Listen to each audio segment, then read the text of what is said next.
Tengo el gusto de saludar al abogado laboralista, exdiputado, diputado mandato cumplido y consejero de la magistratura, Héctor Recalde. Héctor, Adrián Murano y Luis Espíndola, te saludamos de la 530. ¿Cómo estás? Gracias por atendernos. ¿Qué tal? Los saludo a todos, gracias. Bueno, ahora digo bien, ¿no? Consejero de la magistratura, porque la última vez me retaste, sí, pues faltaban unos días para que asuma. No, porque soy muy riguroso. Está muy bien, ya está soy, muy bien. Sí. Ahora, ¿qué está pasando en el Consejo? Porque falta incorporarse, falta incorporarse al candidato o al consejero propuesto por el Senado, y hubo un fallo que ahora generó controversia también por la consejera Reyes, propuesta por el radicalismo. A ver, vos que sos muy didáctico, Héctor, ¿podés explicar este lío que hay ahí en el Consejo de la Magistratura o en torno a la conformación del Consejo? El tema es el siguiente, esto se llama, no quiero hablar con demasiado tecnicismo, se llama conflicto de poderes. Es decir, acá hay tres poderes que tienen sus condiciones, sus derechos, sus atribuciones establecidas por la Constitución Nacional, que son el Ejecutivo, el Legislativo y el Judicial. No hay un primus inter pares, es decir, no hay ninguno que esté por encima de los otros. La Corte es suprema, pero con relación al Poder Judicial, no con relación a nosotros. Y acá me parece que hay un error de interpretación de la Corte, porque piensa que es también supremo con relación a los otros poderes. Y esto genera un resultado que es la parálisis. Es decir, yo lo que me temo es que si no se resuelve esto, va a ser muy difícil que el Consejo de la Magistratura funcione, ¿no? Ahora, sí. El tema de que la Corte Suprema dirima cuántos bloques tiene que tener el Senado, cómo se va a distribuir, si pueden tener interbloques, bloque de la mayoría, la minoría, es meterse en un ámbito que es ajeno, ¿eh?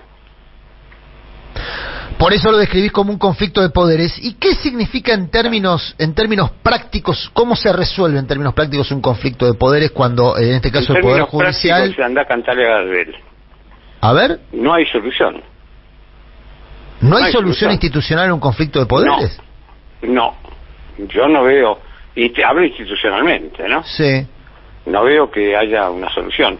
Podría haber, si tomáramos las cosas con mayor armonía y pensando realmente qué es lo mejor para la sociedad, para el pueblo, podría haber salidas, porque bueno, tomar el juramento sin perjuicio que se dirima si está en condiciones o no fulano o fulana de acceder, pero que comience a no funcionar. Así, ojalá me equivoque, pero pienso que está paralizado, ¿no? O sea que entonces, la consecuencia es la parálisis, Héctor. Y claro, porque no se puede integrar. Juramos, pero juramos algunos, no todos. ¿Y qué significa para quien nos está escuchando la parálisis del Consejo de la Magistratura, que es un órgano muy opaco, que queda lamentablemente muy fuera del radar de la gran mayoría de las personas? Y sí, es cierto, eso porque es una reforma constitucional de 1994 y para el hombre o la mujer de a pie resulta muy ajeno, pero sin embargo es importante porque es quien propone una terna para designar jueces y juezas en todos los fueros. O sea que está definiendo quiénes van a tener incumbencia en lo que tiene que ver con el patrimonio y con la libertad de las personas, ¿no? De los habitantes de nuestro país. Traducido entonces... Es un órgano importante. ¿Sí? Traducido entonces es que por esta parálisis, por este conflicto de poderes provocado por la Corte Suprema, que no reconoce las decisiones del Poder Legislativo, los Bruglias, los Bertuzzi, no personalizando, sino usándolos como referencia, están tranquilos, digamos, porque van a seguir ahí, y la estructura judicial que ha ejecutado el lawfare y sigue ejecutando el lawfare, entre otras cosas, sigue... No se van a cubrir las vacantes. No se cubren las vacantes. En el fuero laboral hay 2 camaristas. Hay dos lugares para camaristas que están vacantes. Si no me equivoco, hay por lo menos 8 juzgados. Y ahí intervienen jueces subrogantes. Entonces no es lo mismo el juez natural que un juez subrogante. Claro, se tapa de laburo un juez subrogante que tiene más laburo para el juez. Tiene su juzgado y además otro, ¿no?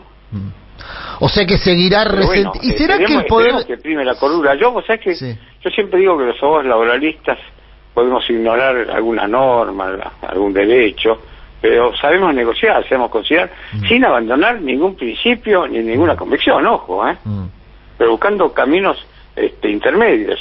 Incluso en la construcción de estas soluciones, estoy dispuesto a comer algunos zampitos también, ¿no? Pero bueno, ojalá, yo estoy conversando, estoy hablando con personas que tienen que ver con esto, a ver si se encuentra alguna salida, si no, esto es realmente es terrible, es un problema institucional serio, por no decir grave, ¿no? Y te pregunto bueno, de la... Voy a seguir charlando, sí. No, está bien. Te pregunto de la suspicacia, Héctor. ¿No será que a la Corte le sirve este sistema maltrecho, este sistema de justicia maltrecho, por momentos hasta venal? Yo te cuento, en relación, no a las personas, con las personas hice una observación, después te cuento, pero he cuestionado decisiones de la Corte que en mi lectura contradicen la Constitución Nacional y los tratados internacionales en materia de los derechos de los trabajadores. Y esto lo publiqué para el que esté interesado en investigar en el Cohete a la Luna. He escrito 4 o 5 notas criticando fallos de la Corte.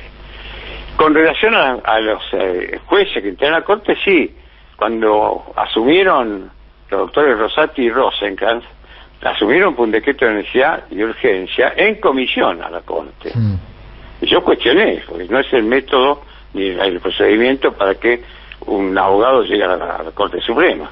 Después el Senado convalidó la designación, pero el pecado original existió y en ese momento yo lo critiqué.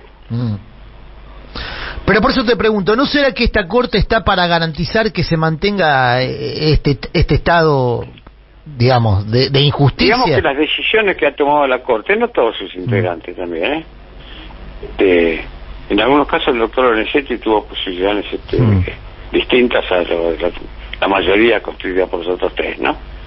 Pero bueno, el tema es este conflicto es difícil de solucionar porque no hay alguien que enmiende la plana a la Corte. Okay. Héctor, entonces, bueno, hay que buscar caminos alternativos. Vamos a ver, ¿no? Y en otro orden, Héctor, como abogado, vos sos un abogado laboralista de larga trayectoria, con mucha experiencia, pero habitualmente en términos políticos se mira mucho hacia Comodoro Pi porque ahí se manejan, iba a decir se manipulan, pero bueno, también, ¿por qué no? Las causas, se arman causas también. Sí, se arman causas, se manipulan causas de alta sensibilidad política y el próximo martes puede haber un fallo condenatorio contra la vicepresidenta, la propia vicepresidenta lo ha asumido, contra Cristina. El pelotón de fusilamiento. ¿Coincidís con esa caracterización que hizo Cristina del tribunal? Yo sí, absolutamente. Estoy convencido que hay parte del Poder Judicial que está jugando un rol que tiene que ver con una política partidaria, ni siquiera una política en sentido general, sino están jugando con la oposición, en contra de los gobiernos, y la figura que a la que siempre apuntan es a Cristina. Pero bueno, también el pueblo se puede expresar, en armonía, en paz, pero digamos, el general Perón decía que la fuerza de los pueblos es incontenible, ¿no? Porque se le pone un muro, o lo pasa por los costados, o lo pasa por encima, o termina derrumbándolo. Y hablo en términos pacíficos, sí. No por la fuerza. Eso te iba a preguntar, ¿cómo debiera y cuándo debiera expresarse el pueblo? ¿El propio martes, como plantea, por ejemplo, ATE Capital, que determinó un paro si hay... Bueno, digamos que los que tienen... Yo no tengo un cargo representativo como para conducir una parte del movimiento, pero los que sí tienen responsabilidad, seguro están charlando sobre esto y hay distintas posiciones hasta que se armonice. ¿A vos qué te gustaría, Héctor, en tu experiencia? Porque decías, el pueblo se tiene que expresar. El pueblo se exprese, me interesa que el pueblo se exprese pacíficamente, por supuesto. ¿Una marcha el martes te parece que puede ser? No sé si una marcha el martes, una asamblea, Plaza de Mayo,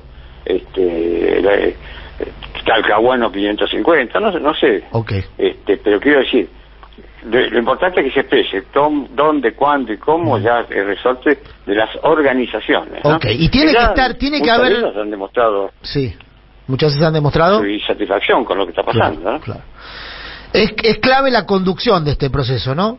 Digo, porque mucho se referencia habitualmente a aquel 17 de octubre, pero fue un movimiento coordinado, no es que las multitudes salieron a la calle, por supuesto después las multitudes salieron a la calle y le pusieron el cuerpo a aquel hubo ocasiones en que el pueblo se autoconvocó. Por ejemplo, cuando se sancionó a fines del 2017 la reforma previsional que se sancionó, hubo una enorme manifestación autoconvocada prácticamente. Y esa manifestación paró la reforma laboral que estaba en la gatera, estaba en el Senado. Entonces, esa es la importancia que el pueblo se manifieste, ¿no? Además, la Argentina tiene muchos acontecimientos históricos que demostraron la importancia de la movilización del pueblo, ¿no? Desde aquella, el pueblo quiere saber de qué se trata, 1810 en adelante, ¿no? La última, estamos hablando con Héctor Recalde, consejero de la magistratura, abogado laboralista. Vos conformás un colectivo de abogados laboralistas que hace tiempo, pero en el último tiempo particularmente, vienen advirtiendo sobre una degradación de la aplicación del derecho laboral y en tal caso también una aplicación abusiva. Más que una deformación, un ataque contra el derecho laboral. Y un ataque contra el derecho laboral y contra los trabajadores. ¿Podés explicar qué es lo que están viendo? Y contra sus dirigentes sindicales. Hay un movimiento antibloqueo que se ha manifestado de esta manera. Están criminalizando, pero no solamente ese movimiento, están criminalizando la acción sindical. Hay proyectos parlamentarios que son de terror. Por ejemplo, hay alguno tiene estado parlamentario, ¿eh? Se puede buscar y lo van a encontrar. Suprimiendo las indemnizaciones por despido. Otro limitando el ejercicio de la actividad sindical. Unos cuantos más, también que están planteando que un dirigente sindical de una organización puede ser electo para un solo mandato. El más benigno es, un solo mandato. Después tiene que pasar los 4 años, que son normalmente los mandatos de los dirigentes sindicales, y se puede, luego de ese espacio, ese intervalo, se puede presentar de vuelta. Esto es realmente no saber cómo es la historia y el significado que tiene el movimiento obrero.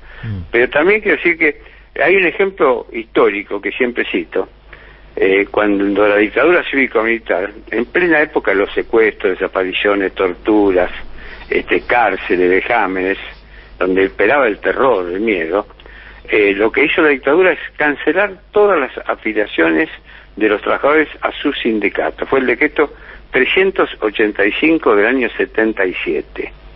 Es decir, obligaba a una actitud activa a los trabajadores y trabajadoras a reafiliarse, con el miedo, ¿no? Padeciendo el miedo, digamos, ¿no? Y las consecuencias. El padrón posterior fue mayor que el preexistente. Por eso, con la sabiduría que tiene nuestro movimiento obrero, lo calificaban el decreto plebiscito. Los trabajadores plebiscitaron a favor de su sindicato y en contra de la dictadura. Hay ejemplos. ¿Vos considerás que entonces detrás o debajo de la declamada reforma sindical lo que hay es una destrucción de derechos laborales en curso o por lo menos en gateras? Sí, pero seguro. Pero te acabo de mencionar uno concreto, ¿no? Y después hay otros más. Entonces será muy largo y además técnicamente habría que explicarlo, ¿no? Pero para muestra basta un botón, decía mi abuela. Pero es así nomás. ¿Y eso está pasando ahora? Quiere un mundo sin sindicatos, sin derechos laborales. ¿Y eso está pasando ahora aún sin que gobierne un gobierno de derechas que lo propone como objetivo? Pero estos son proyectos de la oposición, no del gobierno. Ya sé, los proyectos de ley sí, pero lo que vos marcabas de que ya hay causas judiciales donde se persigue, por ejemplo... No es el gobierno, no digo que sea el gobierno, digo que... Hay un grupo... No el gobierno de ninguna manera, ¿no? No estoy diciendo que sea el gobierno, estoy diciendo que ya se está... determinados aspectos, por ejemplo, si me preguntás, tengo alguna insatisfacción con mi gobierno y soy oficialista, y sí, la distribución de la riqueza. Hoy el trabajador formal a veces no llega a fin de mes. Y esto para un gobierno peronista es inaceptable. Pero de ninguna manera alientan, ni consienten, ni promueven estas cosas horribles que estuve señalando, ¿no? No, no, está claro. Digo que ya en los estrados judiciales se empieza a percibir algunas acciones, por eso te preguntaba si en esas acciones que se deciden en estrados judiciales contra dirigentes sindicales hay un anticipo de lo que puede ser mucho más grave, mucho más severo. Digamos que estar muy atentos contra eso, porque hay dos delegados de camioneros, creo que en Santa Fe. En San Nicolás, ¿no? Lo de San Nicolás, perdón. San Nicolás, sí. Sí. Esos dos delegados que fueron procesados por protestar. Claro, no es retórico lo mío, ¿no? Y además la Constitución Nacional, aparte de garantizar el derecho de la ley, 23.551, artículo 16, inciso I, mirá qué precisión, para que no digan que estoy sanoteando, ¿no? Y le da derecho a los trabajadores, no solamente el derecho de huelga, sino de todas las medidas legítimas de acción sindical. Entre ellos puede ser el piquete. Ojo. Son derechos consagrados por la ley. Bien. Héctor, como siempre ha sido muy amable. La huelga es un derecho a hacer daño. Es un derecho a hacer daño. Bueno, daño, claro.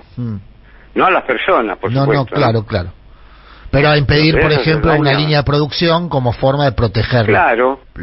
los propios. No el sabotaje, pero parar las líneas de producción. Con las consecuencias que eso atrae a toda la actividad. Un daño económico sería, digamos, ¿no? En este caso la patronal, claro. Sí. Claro. Daño económico. Héctor, como siempre, muy didáctico, ¿no? Y muy claro. Te agradecemos mucho. Bueno, muchas gracias por llamar. Un enorme. ¿Disfrutaste recién el partido? Sí. Pero, ¿cómo? Por favor. Me imagino, ¿no? Me imaginé. Claro. Pero, ¿sabés cómo saltaba? Sí, ¿no? Esto es, por fin, una alegría para todo el pueblo argentino, además. Lo necesitaba. ¿Cree Kelly Olmos que es la... Y se agrandaron cuando Messi erró el penal. Y se agrandaron, sí. Cuando se lo atajaron, no lo erró, se lo atajaron. Se lo atajaron, muy bien atajado, por cierto, pero bueno. Muy bien atajado, por eso no... Yo incurrí en algo que criticaba. No era un error de Messi. Le atajaron el penal. No, le atajaron el penal y fue una linda atajada. No lo pateó afuera. No. Eso hubiera sido un error. No, a media altura. Pero escuchame, Messi lo que hizo. Sí. Messi es un genio. Sin duda. Messi es un genio. No sé, se notará que soy fanático de Messi. No, pero está muy bien, como muchos argentinos. Está muy bien. Estoy hablando objetivamente. Y respiró aliviada Kelly Olmos, ¿no? La ministra de Trabajo, que dijo que quiere que Argentina, por un mes del Mundial, que Argentina salga, transcurra el Mundial para no mirar los precios, ¿no? Ustedes no tienen piedad, muchachos.